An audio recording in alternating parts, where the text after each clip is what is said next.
Warning: the following video contains explicit language which may be offensive to some viewers or inappropriate for children. The content within this video is intended for mature audiences only.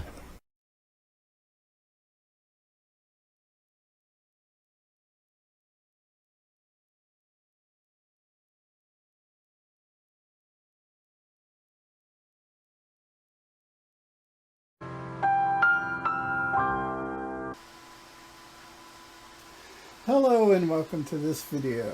Today's video is going to be Rabbits, The Path, A Rabbit Story, Episode 3, Part 2, and we should be getting into Season 2 Rabbits next week. So I hope you're enjoying The Path. I hope you enjoyed Season 1 of Rabbits, and hope you will enjoy Season 2 when we start jumping into that one. So, without further ado, let's go. You want me to read the numbers? Yes. Okay, fine. It's 50, 69, 6C, 6C, 73, 20, 53, 74, 61, 74, 69, 6F, 6E, 65, 72, 73. Let's get code breaking.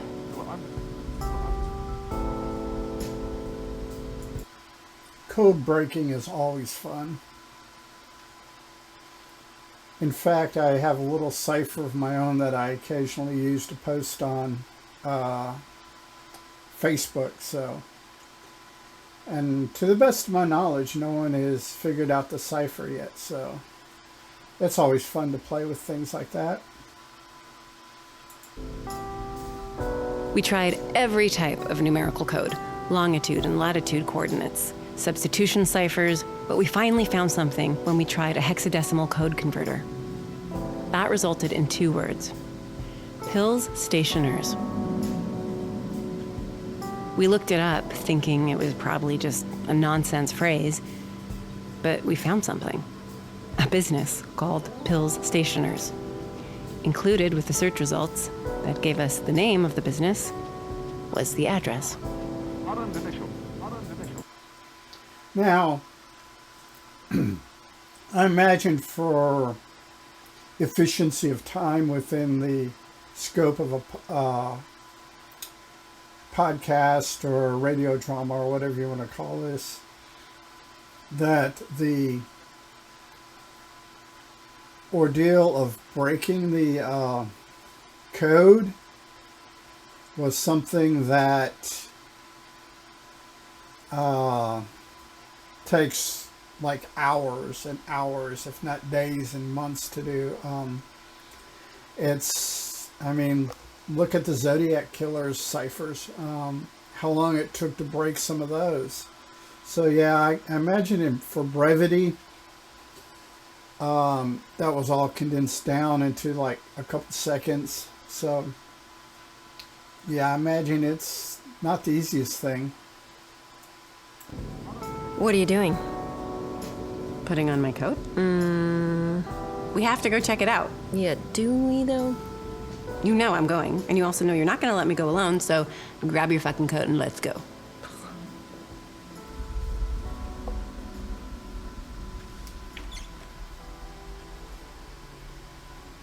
This place smells weird. It's just a bit musty. Yeah, like burning sadness. Okay. I like that phrase. I have actually used it on a couple occasions. I love that, like, burning sadness. It's kind of great. The warehouse was located in a fairly standard industrial park. It looked like it had been abandoned for ages. Some windows were cracked and broken, others had been boarded up.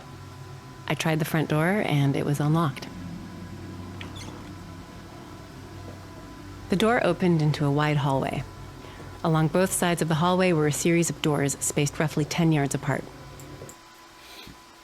What I picture in my brain at this description is like a long hallway with doors where you get the Scooby-Doo thing of running back and forth through the different doors. That's just what I picture in my brain. Lucy took the doors on the left, and I took the right. The first 2 doors I checked opened into empty rooms. Lucy reported the same with her first 2 doors. When I opened the 3rd door, however, I could tell immediately that something was different.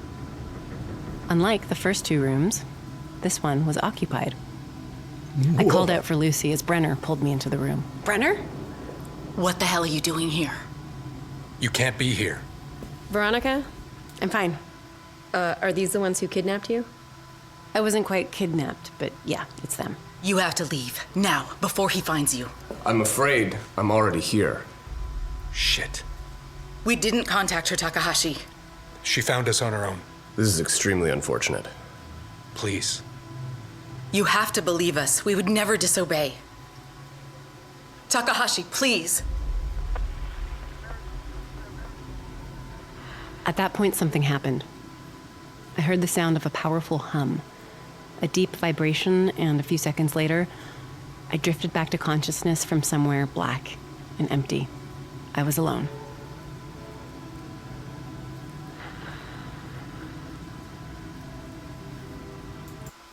It always makes you see on stuff like that. It always kind of gives me the heebie-jeebies, just because stuff like that's kind of interesting, kind of just spooky in and of itself. I was sitting in a metal folding chair in front of a beat-up square metal table.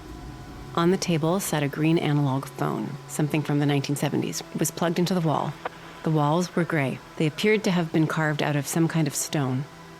A few seconds after I came to, the phone rang. I answered. Now, I don't know if it's just me. I would probably actually answer the phone, but I'd be real hesitant on it. The voice on the other end of the line was really familiar, but I couldn't quite place it. The voice told me to do everything Takahashi said, to follow his instructions to the letter. Then the person on the other end of the phone hung up, and Takahashi entered the room. Do you understand? Where the... Yeah, I don't... See, this would be... I would have an extreme amount of misgivings at this point. The hell is Lucy? She's safe. Where? Do you understand what is being asked of you? Not really, but I've agreed to do it. If you did something to Lucy, I'm going to kill you. Place this blindfold on and follow me.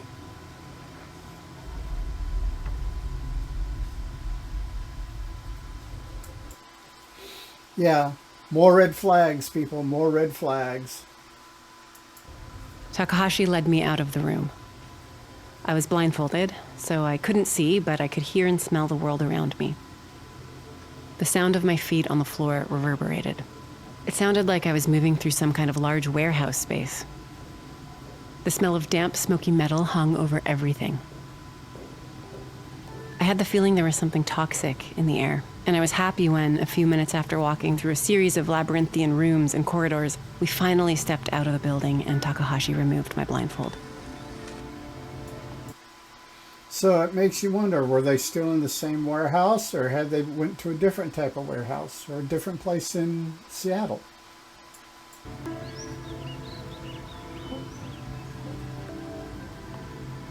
It was dusk. The sun was moments away from setting. We were in a forest. To our right was the building we just stepped out of.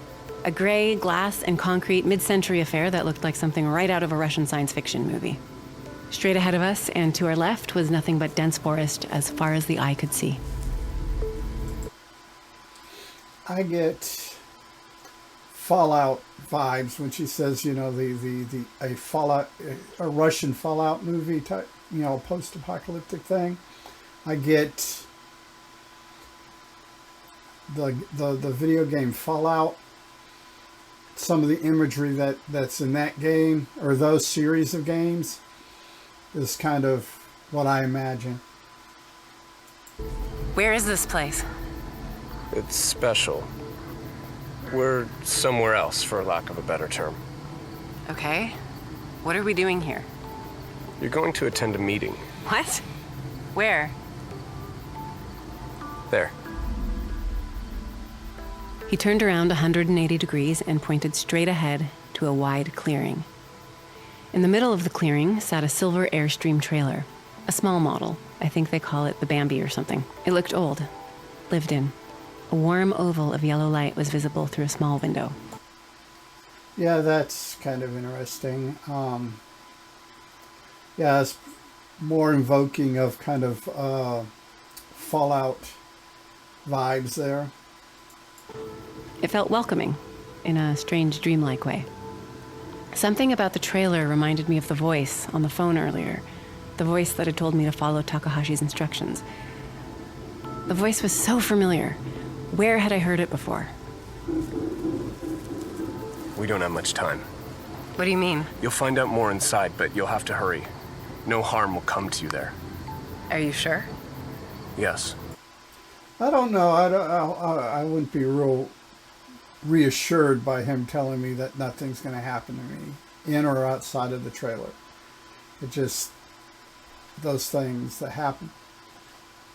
But I'm less confident you'll remain unharmed if you stay here. Something about the way he spoke led me to believe he was telling the truth. So I slowly started walking away from the man named Takahashi and approached the trailer in the middle of the woods. I entered the trailer, and the door closed behind me. Hello, Veronica. Noah? Yeah, it's me. It's been a long time. In the center of a small rectangular table was a speaker in a worn green vinyl box. It was really old, with wires running to some kind of radio setup. It looked like something from a communications room in a submarine, or an Antarctic base from the 1960s. Or something you'd find in one of the Fallout games. I just kind of have this real dystopian image in my brain. There was a kettle sitting on a small stove and a tea setup on a small counter to the left. Noah's voice had come from the speaker. How? Would you like some tea? I asked them to have something ready. No. No, I'd like to know what the hell is happening.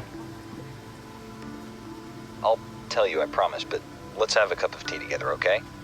I've really missed this. I've really missed you. Are you dead? Tea first. Tea first, answers later. Fine, but before I take a sip of tea, I need to know if you're alive or dead. Deal. So I sat down with my dead ex-boyfriend for tea.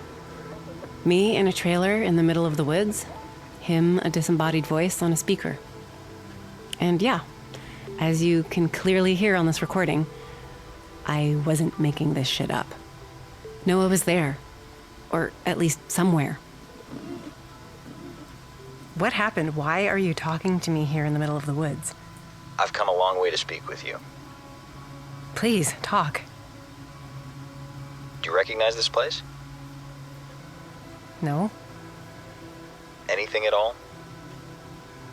Maybe, kind of. I mean, yeah, there's a feeling of familiarity. Why? Because you've been here before. What? Yeah, that would send all kinds of red flags up through me real fast, like. I'm gonna tell you something that might sound a bit extreme at first, but I assure you everything I'm about to say is completely true. We don't have very much time, so listen carefully. As I'm sure you've already guessed, something happened when I joined the group that you tracked down recently. It's hard to explain, but the path is real. If you study the signs and follow the patterns, you can touch another world. What does that mean, another world? It means exactly that. I'm somewhere else now. How? There we get into your parallel universes, your, string theory, Mandela effect, all that kind of crazy nonsense. And It's not really nonsense. It's just because if you believe Michio Kaku and some of the stuff by Neil deGrasse Tyson, the math, as we know it, as we comprehend things, that parallel universes and stuff like that should exist. Now, whether or not they do or not, we don't have the technology to figure it out, to prove and or disprove it. Were you talking to me? Takahashi has granted me access, but I've just been informed that this window will close soon, probably less than a minute or two. Who is Takahashi? He's special somehow. He has access to certain spaces. I'm not sure exactly how it works, but we're running out of time. Okay, sorry. You and I have had this conversation 27 times before. That's kind of crazy. What? You have to find a way to stop, or you're going to start to lose not only your memory, but the pathways in your brain will break down. You'll completely lose yourself. It's already started. A full mental break is coming, and fast. What are you talking about? By continuing to follow the path in an attempt to access one-dimensional stream after another, your center is becoming untethered to this stream. Soon you'll be lost. You'll drift away. You have to find a way to stop coming back here. Where are you? I'm not stopping anything until the two of us are together. Now, that's dedication as far as a romance or a partnership or whatever. That is some dedication. Noah? I'm afraid that's impossible. Why? I don't know, but please believe me when I tell you that if you come back here again, it will mean the end of you. Forever. The thing that's holding you together is gonna snap. What? How? Takahashi was clear. Sometimes that's just the way it is. This is all... It's hard to get a handle on it, I know, but you really do have to try. I don't want to lose you again. There's so much I want to say. Yes, and you've got the whole Groundhog Day thing going on, too. Because 27 times, kind of Groundhog Day-ish. We've had this conversation so many times before, Veronica. In the end, we both agree that you have to stop, that you have to find a way. But... If you keep going, I won't be here next time. Then what? Then everything ends. What can I do? We have about 20 seconds. Noah. The last time we were together here in this place, you told me you had an idea. A recording released to the public. A podcast? I don't know what that is. What? We listen to podcasts all the time, Noah. Things are different here. I've forgotten a lot of the other ways. Are you recording now? Yes. Is it being broadcast? Not yet, but it's going to be released soon as a podcast. Do other people have access to this audio? My producers at the Public Radio Alliance. 5 seconds. It's uploaded to the cloud. I've forgotten them. I don't want to lose you again, Noah. It's not fair. You have to find a way to get back to me again. You have to. Noah? Noah?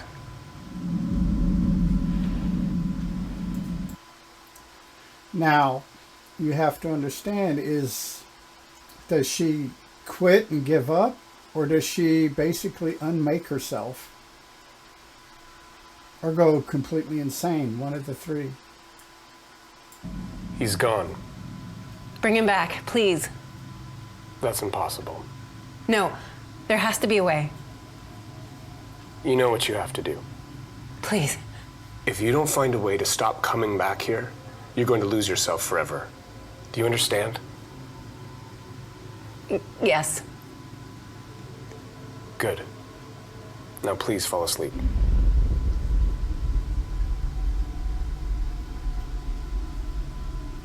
At that point, I suddenly felt very tired. My limbs were tingly and shaky. Takahashi helped me lie down on the small trailer's narrow bench. As everything started to go black, I finally recognized the voice on the other side of the phone earlier. the voice that had demanded I follow Takahashi's instructions. It was my voice. But it wasn't me. Or was it you?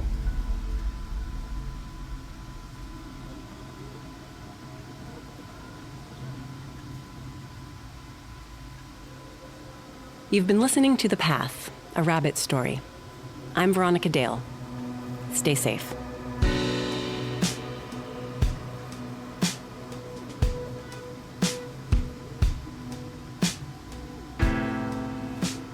If you enjoy rabbits, please rate and especially review on Stitcher, Spotify, Apple Podcasts, or wherever you found us. Reviews are key to keeping rabbits on the charts where people can find our show. Okay, now what we have... question we have to answer is, what happens after this? Does Veronica make the right choice? Or does Veronica undo herself? In season 2 of Rabbits, we kind of get answers, but they're still left up to the listener's imagination to see what path or how this ends or